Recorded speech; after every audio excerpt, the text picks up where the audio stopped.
que tu peux définir clairement la comptabilité? Qu'est-ce qu'un comptable, en fait? Est-ce que c'est quelqu'un qui se cache? Parce que tout à l'heure, tu as dit la petite comptable avec les cheveux coupés carrés qui est dans sa bulle et tout, dans sa grotte, si je peux le dire ainsi. Mais est-ce que c'est toujours le cas, en fait? Pas du tout. Alors, la comptabilité, en gros, c'est transformer les informations qu'on reçoit en données comptables explicables, dans le sens où on reçoit les factures d'achat, de vente, on reçoit les variables de paye, on reçoit tout un tas d'informations. Donc, c'est pouvoir transformer tout ça. Donc, on fait les saisies, on fait le classement de ces documents, et ces saisies nous amènent à produire des informations financières qui vont être utilisées par d'autres corps de métier ou par d'autres pôles de la société. Donc, ces documents et données qu'on produit vont être utilisés par le pôle finance, par le pôle gestion, etc. Et aussi, ces documents vont être utilisés par l'administration fiscale, puisqu'on a aussi des obligations pour rendre des états financiers, pour faire le bilan, les comptes des résultats, etc. Ok, donc toute entreprise digne de ce nom doit avoir un comptable. Alors, il faut aussi faire la différence entre le comptable et l'expert comptable. Donc, au sein de l'entreprise, il peut avoir son comptable attitré qui fait partie du pôle comptabilité de l'entreprise. Mais pour mieux comprendre la réalité financière de son entreprise, c'est mieux d'avoir l'expert comptable. Donc, c'est quoi un expert comptable, en fait? Alors, l'expert comptable, au-delà de la production et de la tenue comptable qu'on fait quand on n'est que comptable, l'expert comptable, il a une vue d'ensemble et c'est lui qui produit les états financiers que l'administration fiscale réclame. Et c'est aussi lui qui accompagne le dirigeant dans la mise en place d'autres situations. Par exemple, il accompagne le dirigeant dans la création d'autres entités, dans la transformation de son entreprise. C'est vraiment l'accompagnateur du dirigeant pour avoir une vue d'ensemble de sa situation financière et aussi de pouvoir attester tout ce qui a été fait par les comptables. Donc, il fait la révision et la supervision du dossier et c'est lui qui est en contact direct avec l'administration pour tous ces éléments-là. D'accord, donc je peux me passer d'un comptable mais pas d'un expert comptable si j'ai une entreprise. Alors, si tu as une entreprise, tu peux avoir ton comptable qui fait partie du pôle comptable, mais pour la certification et le dépôt des comptes, c'est l'expert comptable qui gère cette Mais partie-là. si je veux en choisir un?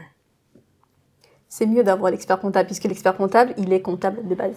Ouais, mais supposons que j'ai mon entreprise, en fait, par exemple, le comptable, c'est lui qui va faire la paye ou c'est les RH qui feront la paye?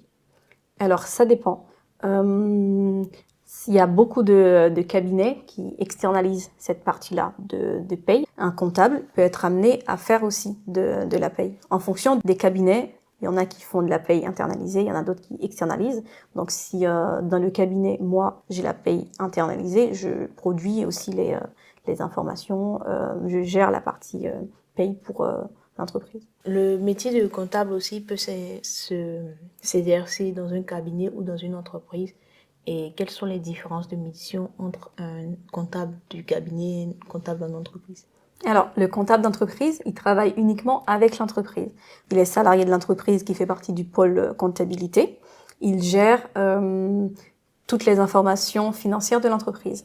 Mais le comptable en cabinet, il gère un ensemble de dossiers. Si le cabinet est spécialisé dans une branche d'activité, il gère les dossiers qui font partie de cette branche. Si le cabinet, c'est un petit ou un grand cabinet qui n'a pas de spécialité, donc il va gérer un ensemble de dossiers de restaurants, start-up, boulangerie, etc.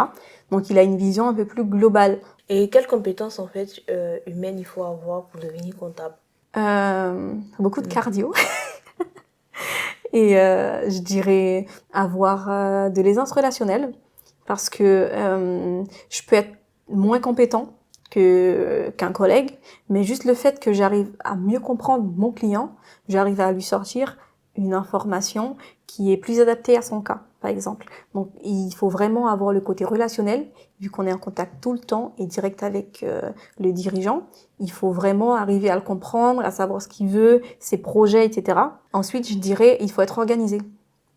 Parce qu'on a beaucoup de délais à respecter, des choses sur lesquelles on ne peut pas se permettre d'être en retard. Sinon, on paye des pénalités. Et les pénalités, des fois, ça se chiffre en 4-5 chiffres. Voilà. Être très rigoureux. Ne pas se laisser distraire. Parce que si au lieu de mettre 15 000 euros, tu mets 5 000 euros, ce n'est pas du tout pareil. Ce qui fait qu'à la fin de... Tout est connexe. Tout est tellement connexe que si tu te trompes sur une facture, ça peut créer des problèmes jusqu'au résultat de l'entreprise. Et quelles sont les compétences techniques? Je dirais que ce n'est pas la peine d'être calé en mathématiques, puisque voilà, on peut, avec les logiciels de nos jours, on peut arriver à s'en sortir, mais vraiment à avoir de la logique, parce que on n'apprend pas tout forcément à l'école, on apprend la base, mais l'application au cas par cas, c'est souvent de la logique.